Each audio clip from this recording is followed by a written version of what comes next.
मुंबई के real estate ने बिक्री के मामले में 9 साल का रिकॉर्ड तोड़ दिया है। महाराष्ट्र सरकार ने अगस्त में स्टैंप ड्यूटी घटाकर घरों की बिक्री में बढ़ोतरी का रास्ता साफ कर दिया था। कोरोना काल में मिली इस सफलता में सस्ते होम लोन ने भी एक खास रोल निभाया है।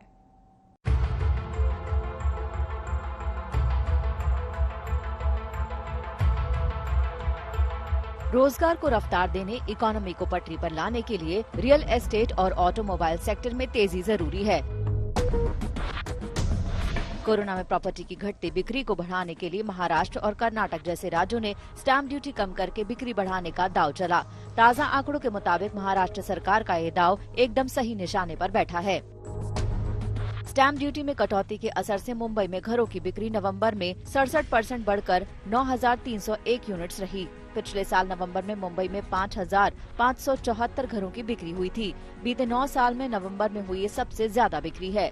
अक्टूबर के मुकाबले भी नवंबर में घरों की बिक्री 17% बढ़ी है। स्टैंप ड्यूटी घटने से सितंबर से नवंबर के दौरान पिछले साल के इन 3 महीनों के मुकाबले मुंबई में प्रॉपर्टी की बिक्री 135% बढ़ी है। दरअसल महाराष्ट्र सरकार ने स्टैंप ड्यूटी को 31 दिसंबर के लिए 5% से घटाकर 2% कर दिया है। बाकी की 2% ड्यूटी का खर्च भी स्कीम्स के बहाने डेवलपर्स खुद ही उठा रहे हैं। इसके बाद 1 जनवरी से 31 मार्च तक स्टैंप ड्यूटी 3% रहेगी। अब दिसंबर भी बिक्री में बड़ा योगदान करने को तैयार है। नाइट रैंक का दावा है कि अगर बाकी राज्य भी इस कदम को उठाते हैं तो फिर वहां भी घरों की बिक्री बढ़ने का अनुमान है।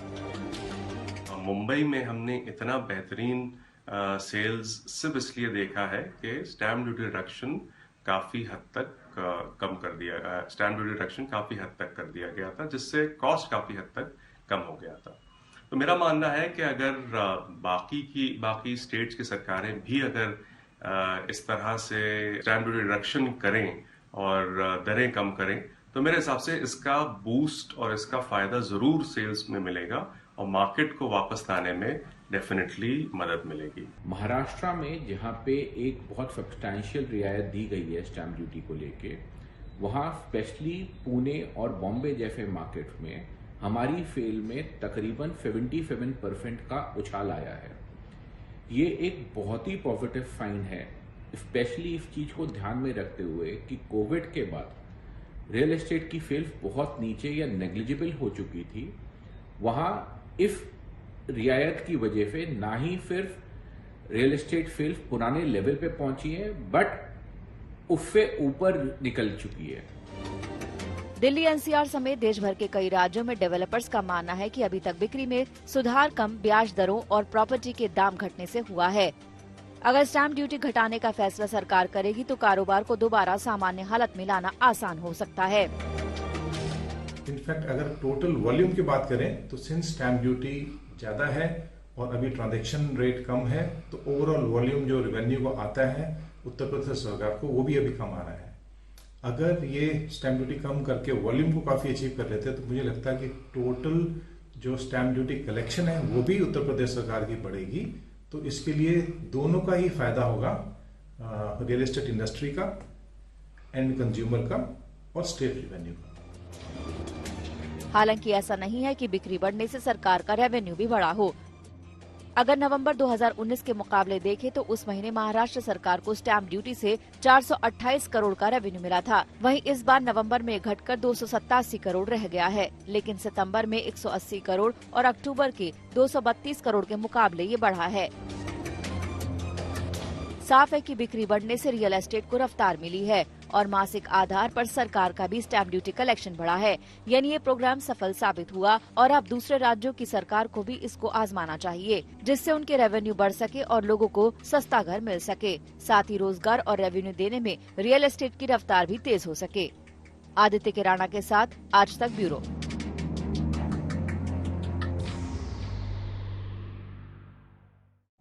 कोरोना काल ने भारतीय मेडिकल सेक्टर को महज 8 से 9 महीनों में ही उस मुकाम पर पहुंचा दिया जहां पहुंचने में इसे बरसों लग जाते।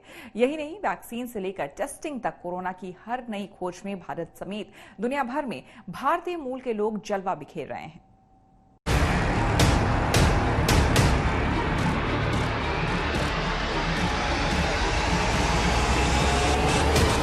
कोविड कोविड-19 ने दुनिया को भारत के हेल्थ सेक्टर की क्षमता का एहसास कराया है।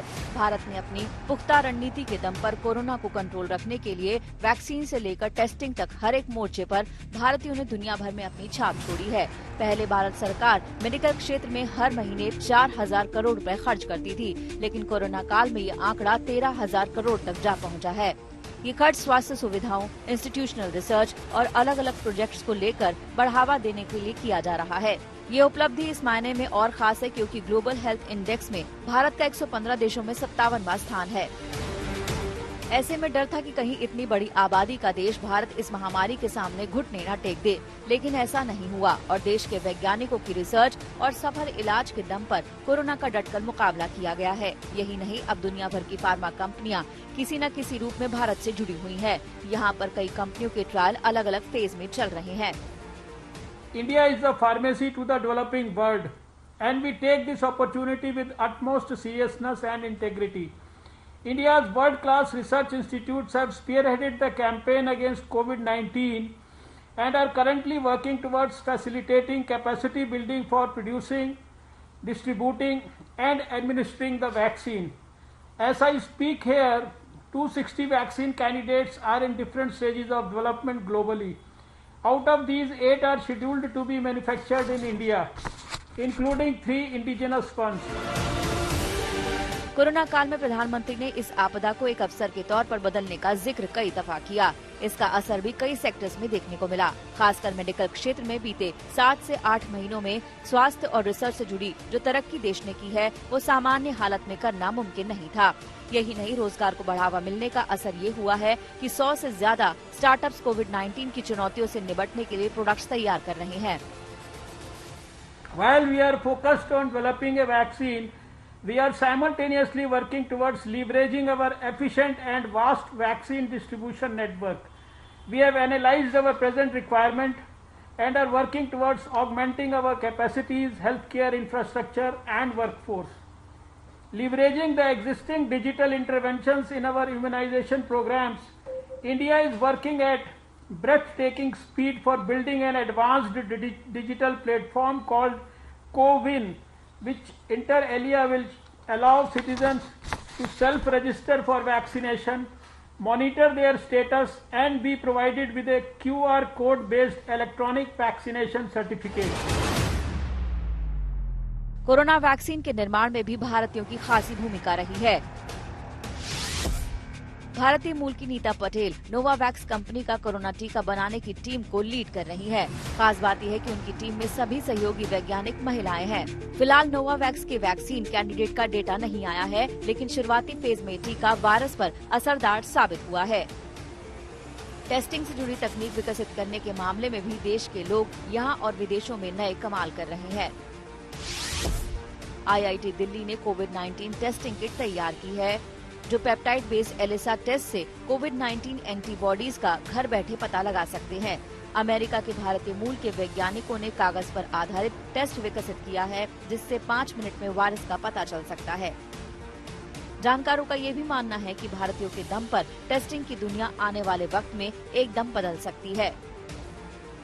भारत की रोल प्ले कर रहा है वैक्सीन से लेके टेस्टिंग तक। ये 2 नई इन्वेंशन 2 प्रकार से टेस्टिंग का पूरा स्ट्रक्चर बदल कर रख देगा। एक तो अंडरस्टैंडिंग ऑफ वायरस इन्हांसमेंट, दूसरा इसके डिटेक्शन का रास्ता क्लियर होने के साथ साथ बाकी काफी सारी बीमारियों के डायग्नोस्टिक में भी काफी हेल्प होगी। भारत के वैज्ञानिकों ने टेस्टिंग को एक नया आयाम दिया है, जहां टेक्नोलॉजी को एक नई दिशा दिखाई है, वहीं किसी भी समस्या को सुलझाने के लिए, प्रोब बनाने के लिए नॉलेज इन साइंस के हर पॉसिबल एस्पेक्ट को टटोलने का रास्ता भी दिखाया है। जाहिर है, जिस तरह से भारत बायोटेक से लेकर कैडिला तक देसी कंपनियां वैक्सीन बनाने के नजदीक पहुंच गई हैं, उससे भारत का मेडिकल सेक्टर जल्द ही नई बुलंदियां चूमेगा। ब्यूरो रिपोर्ट, आज तक। इसी के साथ बिजनेस आज तक में मेरे साथ फिलहाल इतना ही। देश दुनिया की तमाम खबरों के लिए देखते रहिए आज तक।